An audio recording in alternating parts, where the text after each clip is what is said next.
This is the May market report for Southeast Michigan, and the good news is you'd expect from April activity in the beginning of May that everything is up. All the arrows point up in the air, and what's good about it is certainly it's up from March, and that's the natural flow of business. The business picks up through April and May and peaks in June. But what's nice looking at those numbers is that we're also up from last April. And as you recall, the winter, although winter wasn't perfect in terms of severity this year, it was much more difficult last year. So we had that rush of activity in April and May and June of last year. And this April was actually ahead of last April. So that tells us that there's a lot of buyer demand. I shouldn't say a lot, but a good amount of buyer demand still left in the market.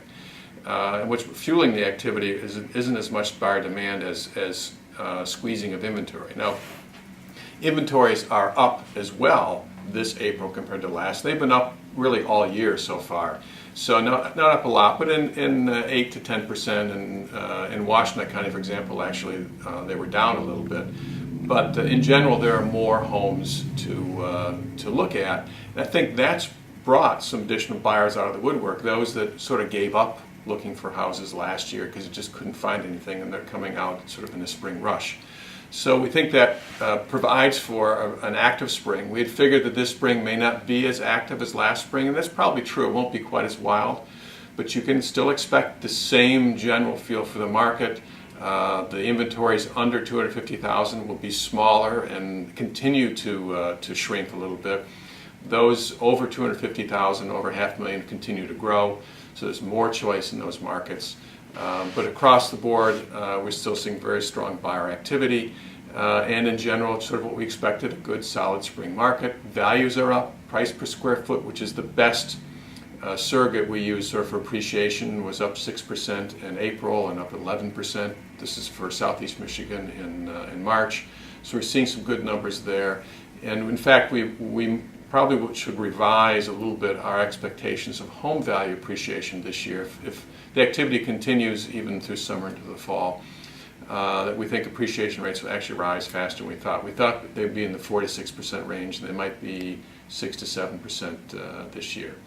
So the market is very strong. I want to touch on 2 points actually that are not specifically market related, but are related to the consumer and to how transactions come together in the ensuing months. One is sort of a fraud alert, actually, and although it's something that will happen rarely, when it does happen, when it has happened across the country, it's been pretty catastrophic, particularly for buyers. And what it is it's a scam that you see often in the marketplace in other areas, and it's where these criminals get a hold of or follow the emails of anyone in a transaction, where it's the buyer, the seller, the realtor, the title company, and they infiltrate that through cookies and other ways, and they monitor the real estate transaction, and they look for look for keywords like wiring funds as close to a closing.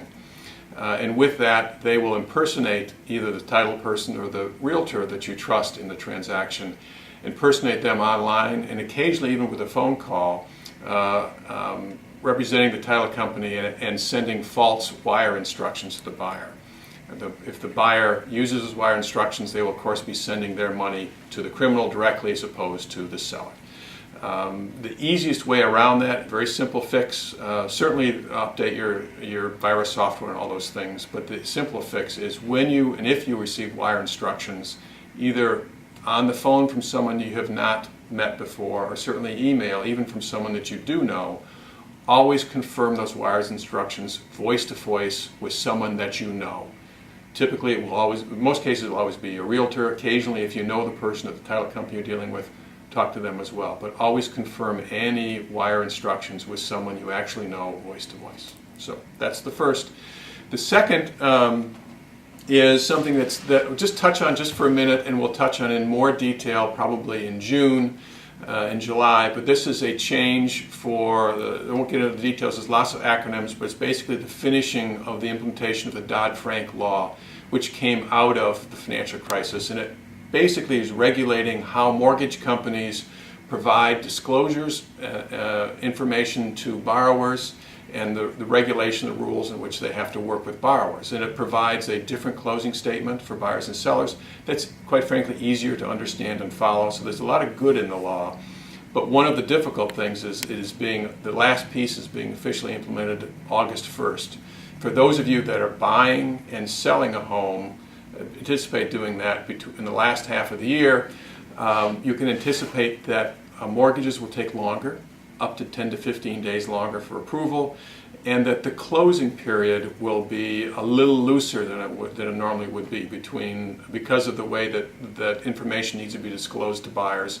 It'll be a little looser. So challenges for buyers and sellers will be things like back-to-back transactions where you're closing on your home in the morning and using those proceeds to buy a home in the afternoon.